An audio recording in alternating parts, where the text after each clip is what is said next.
If you had told me a year ago that I'd lose my dad over one night, I would have laughed in your face. We weren't close, sure, but we were still family, you know? But that one night, it changed everything. And I wish I could say I didn't see it coming. But deep down, maybe I did. And no, I'm not proud of what happened. Here's a question for you. Have you ever found yourself in a situation so twisted, so wrong, that even though you didn't mean for it to happen, you still can't forgive yourself for it? Drop it in the comments. I'm serious.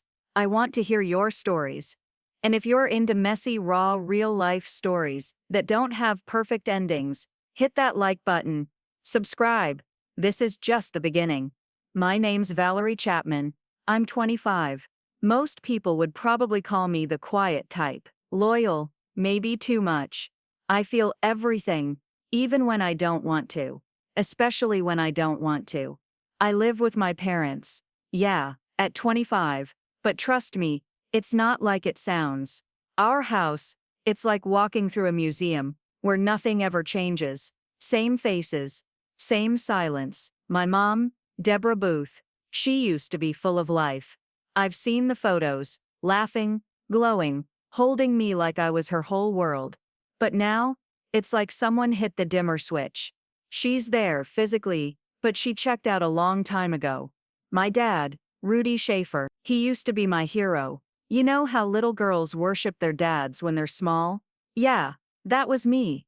But somewhere around the time I turned 18, he just faded, stopped noticing, stopped showing up. We'd pass each other in the hallway, and he'd nod like I was a guest in his house. We weren't screaming at each other, we weren't throwing plates. But it was the silence that did the damage. That thick, heavy kind of silence, where no one says what they really feel. And that silence? It's where things start to rot. I didn't wake up one morning and decide to destroy everything. But the truth is, the night that broke us didn't come out of nowhere. It was building. For years. And when the dam finally broke, I wasn't ready for what came after. There was a time when we were just normal. I know that word means different things to different people. But we had birthdays with paper plates and plastic forks, movie nights with popcorn burned in the microwave, and Sunday dinners where no one looked at their phone. Because, well, they didn't exist yet. We were fine, maybe not perfect, but happy enough. My mom used to laugh with her whole face. My dad, he'd swing me around like I weighed nothing. There were hugs, real ones, not those awkward side ones you give out of obligation. I felt seen. I felt safe. And then, slowly, like a door quietly closing, something changed. It wasn't one big thing. That's the part people don't get. It's not like someone cheats or screams and the house explodes. Most of the time it's quiet. It's small. My dad started coming home later. My mom stopped asking him where he'd been. And they both stopped looking each other in the eye. I was 13 the first time I really heard them argue. Not yelling, just cold. My mom said, "I don't even think you like me anymore." And he said, "I don't have the energy to pretend right now." That sentence, I remember it exactly, like it was carved into the wall. That's the moment I realized they weren't in love. Maybe they hadn't been for a long time. After that, it was like the house became divided into zones. My mom had the living room and the kitchen. My dad had his office and the garage. I floated somewhere in the middle, like a visitor nobody asked for. Mom started leaning on me more. Not in a healthy way. Not the talk to your mom about your day kind of thing. No. She'd tell me stuff I shouldn't have known. Stuff about their marriage, her pain. Things like, "He doesn't touch me anymore," or "You're the only one who sees me now, Valerie." I'd sit there nodding, trying not to cry, because if I cried, she'd cry, and someone had to hold it together. She started calling me her best friend. At first, it felt nice, but then I noticed how often she needed me. Not in a motherly way, in a clinging way. If I was out with friends too long, she'd text non-stop. If I closed my bedroom door, she'd knock and ask if I was mad at her.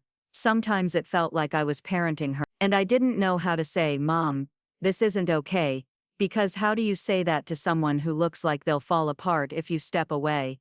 I didn't realize it then, but I was slowly becoming everything my dad had stopped being for her. Her support system, her emotional crutch. I wasn't just a daughter anymore. I was her lifeline. I know how that sounds. But when someone you love is drowning, you don't think about how far in the water you're going to have to go. You just jump. By the time I was 17, I don't think I even remembered what a normal family felt like. But I knew this. Something was broken. And I thought maybe if I just stayed close enough to her, I could stop it from falling apart completely. I had no idea what it would cost me. When I moved back home at 25, I didn't plan on staying long. One failed relationship, one apartment I couldn't afford, and I was back where I swore I'd never end up, under my parents' roof, sleeping in my childhood bedroom, surrounded by posters I never took down. Breakups are never pretty, but this one left me hollow. I felt like a failure, like all the work I'd done to grow up and move on meant nothing. And the worst part, my mom welcomed me back like I was a missing puzzle piece she never thought she'd find again. At first, it felt weird, but harmless. She made me tea every morning, sat on the edge of my bed to check in before I'd even brushed my teeth. But the way she looked at me, it wasn't just motherly concern, it was something else, like I was the only light left in her life. That kind of pressure, you feel it even when nobody says anything. One night I came home around 10, not even that late. She was sitting in the dark, no TV, no book, just waiting. She looked up at me and said, "I thought something happened to you." I said, "Mom, I'm an adult." And she smiled, but it didn't reach her eyes.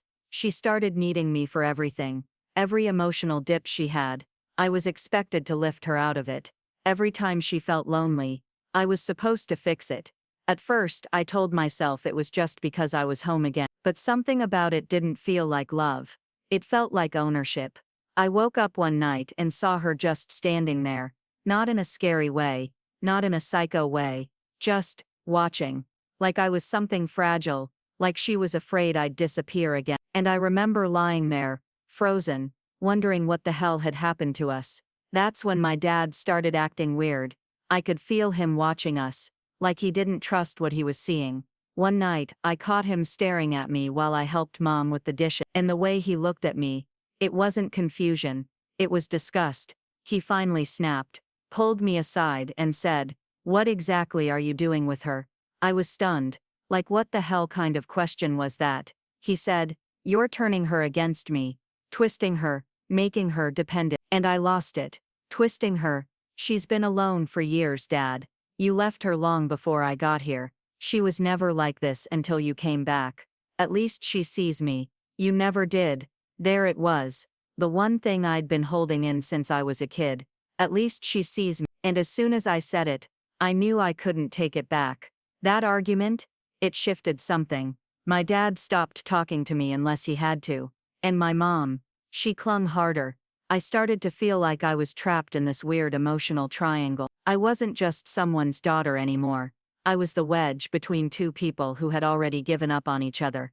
And somehow they both made that my fault. I kept telling myself I was helping, that I was doing what any good daughter would do. But deep down, I was already sinking into something I didn't fully understand. He didn't say goodbye, just grabbed his bag, muttered something about a 2-day conference, and walked out like he couldn't leave fast enough. And for the first time in a while, it was just me and Mom. She unraveled fast. I'd seen her anxious before, tense, clingy, needy, but this was different.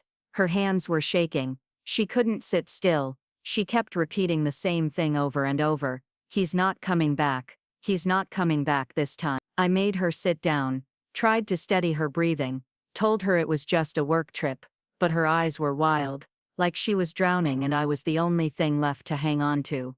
I wrapped my arms around her and held on. That kind of hug that goes past the usual few seconds. I could feel her breathing start to slow, but she didn't let go. She buried her face in my shoulder and whispered, "Don't leave me too." Then she kissed my forehead. Not like a mom tucking in her kid. It lingered. And for a second, I froze. I didn't say anything. I didn't move. I was confused, not because I didn't understand what was happening, but because I didn't want to admit it. And maybe, part of me needed to feel needed that badly. About an hour later, the power cut out. Thunder shook the windows, and the whole house felt cold. She lit a couple candles, poured 2 glasses of wine, said it'd help her calm down. I should have said no, but I didn't. We sat on the couch, sipping quietly, the kind of quiet that's not peaceful, just tired. She stared into the candle like it held answers. Then she said, "You're the only one who ever made me feel loved." And I don't know what possessed me, but the words came out of my mouth before I even processed them. "I love you more than anyone ever could." And the second I said it, I wished I could take it back. She leaned into me, head on my shoulder, like it was the most natural thing in the world. And I didn't pull away. I didn't stop her. Nothing happened, not in the way most people would assume. But something still broke. And once it cracked, there was no sealing it back up. I woke up in her bed, fully dressed, my neck stiff from how I'd fallen asleep. Her arm was wrapped around me, her face against my back. I laid there for a second, trying to piece together how I got there, what line had been crossed, and how the hell I let it happen. I didn't feel safe. I didn't feel comforted. I felt contaminated. Not because of her, not entirely, but because I didn't stop it. I didn't stop any of it. I used to think love had clear boundaries, that there were lines you just didn't cross, not because someone told you not to, but because you just knew. But that night, everything I thought I understood got scrambled, and when the sun came up, I couldn't look at her the same. I couldn't look at myself the same. He came back on a Sunday, same bag in hand, same sour expression, but something about the way he walked through the door, he felt the difference. Maybe it was the way Mom smiled too wide, or the way I couldn't look either of them in the eye. She was glowing, like something inside her had come back to life. And me, I couldn't eat, couldn't sleep. Every time she touched my shoulder, or looked at me for too long, my skin crawled, not because I hated her, but because I hated what I had become in her life, what I had allowed myself to become. It didn't take him long. My dad's not a warm man, but he's not dumb either. He watched us like a man watching a fire smolder, waiting to see if it would catch. I think part of him already knew. He just didn't want to believe it. I didn't mean for him to find the journal. It was shoved in an old storage bin, not hidden, but not sitting out either. I used to write in it, when I felt like I was losing myself. I wrote about how Mom touched me too much, how I didn't know what was okay anymore. I wrote about that night, not every detail, but he came in shaking. His voice didn't yell, it cracked. He slammed the journal down, and asked me, "What is this?" I didn't say anything. I couldn't. He came into the kitchen holding my old journal in his hand. I knew the second I saw his face that he'd read something. Not all of it, maybe, but enough. His hand was shaking a little, and his eyes didn't move from mine. He placed it on the counter between us, like some kind of evidence.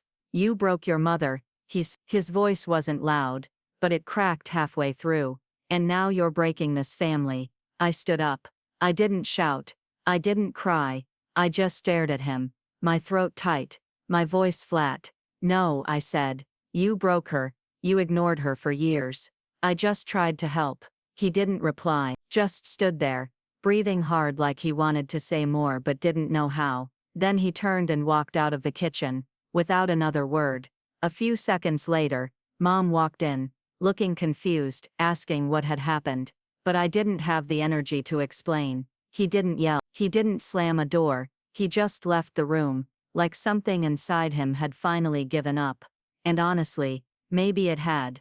The next morning, he started packing a bag. I watched from the hallway. I didn't say anything, just stood there, as he folded shirts and zipped his suitcase. He told us he needed space, that he couldn't look at either of us without feeling sick. Mom kept grabbing at his arm, crying, asking him not to go. She looked like a kid about to be left at school for the first time, and I just stood there, froze, watching the man I once looked up to walk out for good. No drama, no big goodbye, just gone. After that, Mom changed fast. Not better, just more. She started pacing the house like she couldn't sit still. She knocked on my bedroom door every couple hours. Sometimes just to ask if I wanted tea, other times to ask if I still loved her. Sometimes she'd cry in the kitchen, sometimes she'd try to bake like things were fine. It felt like living with someone who kept switching masks and didn't know which one to leave on.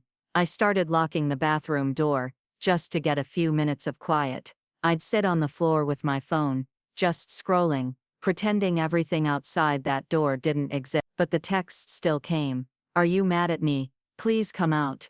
I just want to talk. I didn't answer. I didn't know how to anymore. Then one day I snapped. I didn't scream. I didn't break anything. I just grabbed a bag and started packing. Didn't know where I was going. I just knew I couldn't stay. She stood in the doorway, eyes wide like she was watching the world end. Where are you going? She asked. Don't leave me, baby. Please. I kept packing. My hands were shaking, but my voice stayed calm. I have to. I walked out. She was still talking behind me, but I couldn't hear it anymore. The door closed behind me, and I didn't look back. I didn't have a plan. I didn't even have a place lined up. I just knew I needed space, real space. So I blocked both their numbers, changed my email, erased myself from the map. It wasn't brave. It was just survival. For months, I didn't speak to either of them. No texts, no calls, no just checking in, no holidays, no birthdays, nothing. I disappeared from their world, and for the first time, I started figuring out how to exist in mine. It's been a little over a year now. I see a therapist twice a week. The first few sessions, I just sat there and stared at the floor. I didn't even know where to start. I think I was waiting for her to tell me I was a terrible person, that I'd ruined my family, that I deserved everything that happened. But she didn't do that. Instead, she handed me a word I'd never heard before: enmeshment. Apparently, what happened with my mom wasn't just unhealthy. It was a kind of emotional entanglement that some people never even recognize. She used me to meet needs she never got met in her marriage, or maybe in her childhood. I don't know. But I stopped being her daughter, and I started becoming everything else. There was another term too: covert incest. It sounds horrible, and it is, but it doesn't mean what most people think it does. It's when a parent crosses emotional boundaries with a child in a way that replaces the intimacy of a partner. No physical line has to be crossed, just enough emotional pressure to make the child feel responsible for the parent's happiness.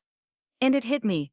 My entire life, I thought I was doing the right thing, being the good daughter, holding things together. But really, I was trying to earn love, trying to be enough for someone who never should have put that weight on me in the first place. I got a letter from a hospital 3 months after I left. My mom had been admitted. Severe depressive episode.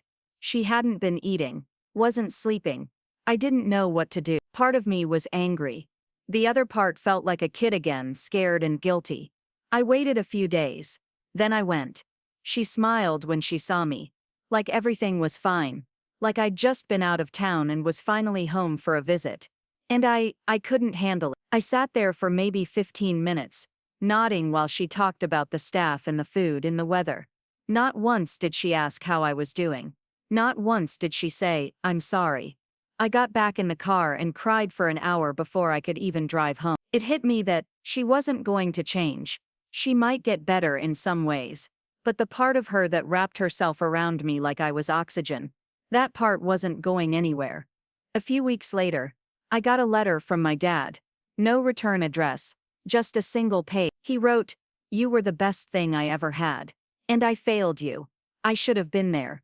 I should have seen it. I'm sorry." That was it. No explanation. No follow-up. He never contacted me again. I used to want closure. A big talk. A hug. Maybe even forgiveness. But now, I think some stories don't end with a full sentence. Sometimes it's just a pause, and then a different life starts. Therapy didn't fix everything. I still have days where I doubt myself. Still have dreams where I'm back in that house, stuck in the middle of their silence. But I also have mornings now. Real ones. With coffee and quiet and the space to feel like I exist just for me. For a long time, I thought that night ruined my life. I used to replay it, pick it apart, try to find the exact moment where I should have said something different, walked away earlier, been stronger. But I don't feel that way anymore. That night didn't ruin anything. It forced me to face it. Face the silence I grew up in. The way I was taught to take care of everyone but myself. Face the cracks that were always there. The ones no one talked about. And most of all, it made me ask a question I'd been avoiding for years. What do I want my life to feel like? Not who am I supposed to be for everyone else, but who am I when I stop performing? Some bonds should never be formed. And some love, it isn't really love at all. Sometimes it's need, sometimes it's fear, and sometimes it's just the echo of someone else's pain, landing on you because you were close enough to carry it. I'm not gonna lie and say I'm totally healed, that I've figured everything out or that I've magically forgiven them. But I don't carry their chaos anymore. I don't carry their silence. I don't carry the weight of keeping anyone from falling apart, except myself. And honestly, that's more than enough. If you've ever had someone cross a line under the name of love, a parent, a partner, a friend, I see you. It's hard, it's confusing, and it's not your fault. But you don't have to keep carrying it. You can walk away. You can build something different.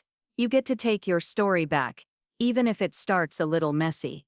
I don't know if I'll ever speak to either of them again. But I know this, I have my own space now, and I finally feel like I belong in it. If this story hit something in you, if it made you remember something, or feel seen, leave a comment. Tell me, have you ever had someone cross a line under the guise of love? I want to hear your story, because silence is how this stuff survives. And we don't do silence here. If this spoke to you, like actually meant something, hit that like button. Subscribe. I tell raw, real stories like this every single week. No filters, no fluff, just truth. Stick around. We're just getting started.